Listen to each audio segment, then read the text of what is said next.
Demolition પ્રક્રિયા દરમિયાન અમને જાણવા મળ્યું છે કે જંગલેશ્વર એરિયામાં જે મકાનો અમે ડિમોલિશ કર્યા છે એમાં અમુક મકાનો જે છે એ જે અમારા હિસ્ટ્રી સીટર્સ, બુટલેગર્સ, ટપોરી અને જે લિસ્ટેડ જુગારિયા છે એના હતા।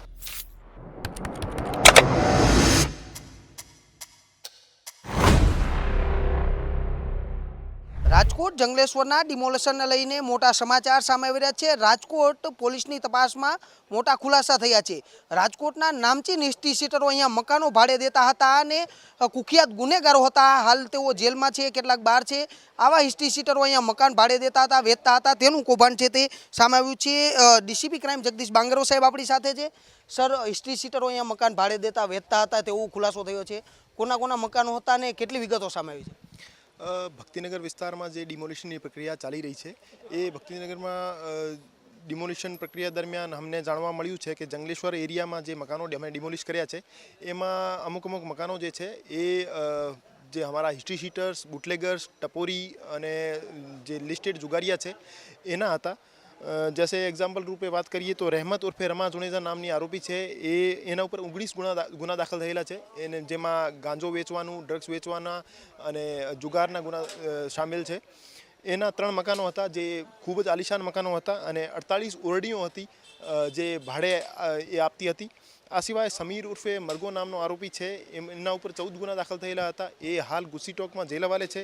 एनी पण ओरडीओ हती। आ सिवाय समीर उर्फे संजलो जुनेजा एना ऊपर 12 गुना है, एनी पण 16 ओरडी हती। અને ઇમરાન ટીકડો નામનો આરોપી છે એમના ઉપર 27 ગુના દાખલ થયેલા છે, એના પણ મકાનો હતા। એ રીતે એ ગુનેગારોની એમઓ એવી હતી કે જે જંગલેશ્વર વિસ્તારમાં નદીના પટમાં આવેલ વિસ્તાર છે એમાં નાની નાની ઓરડીઓ બનાવીને નાના માણસોને ભાડે આપી એમાંથી ભાડો ઉઘરાવીને પોતાના આલિશાન મકાનો બનાવીને રહેતા હતા અને ગુનેગારીને પ્રોત્સાહન આપતા હતા। જે રીતે વાત કરીએ તો છેલ્લા 8 વર્ષમાં ભક્તિનગર પોલીસ સ્ટેશનમાં હથિયારોના 61 કેસ થયેલા છે, જેમાં 64 આરોપી છે। છેલ્લા 8 વર્ષમાં ડ્રગ્સના કેસીસની વાત કરીએ તો 52 લાખનો હિરોઈન, ગાંજા, ચરસ જેવા ડ્રગ્સ પકડાયેલા છે, જેમાં 53 આરોપી છે। અને આ સિવાય મારામારી અને શરીર સંબંધી પણ ઘણા બધા ગુના દાખલ થયેલા છે।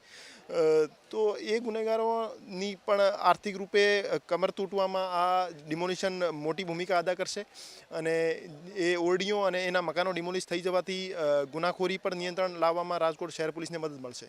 હજુ કોઈ શંકાસ્પદ મકાનો મળ્યા હોય એવું ખરા, અથવા તો આ લોકો બીજી અન્ય કોઈ મિલકતો વસાવતા હોય એવું કોઈ અને તે કબજે લેવામાં આવશે? કારણ કે આ હિસ્ટ્રી સીટરો છે। અમે છેલ્લા 2-3 મહિનામાં જેટલા ગુસ્સી ટોકના ગુના અત્યારે રાજકોટ સિટીમાં દાખલ કર્યા છે એમાં અમુક આરોપીઓ જંગલેશ્વર વિસ્તારના આરોપીઓ છે, એની મિલકતોની વિગતો તો અમે મંગાવી જ છે। એની સાથે સાથે પણ જેના ઉપર મલ્ટિપલ ક્રાઇમ રજિસ્ટર્ડ છે પરંતુ ગુસ્સી ટોકમાં નહીં આવેલા એવા ગુનેગારોને પણ અમે મિલકતોની વિગત કઢાવી છે।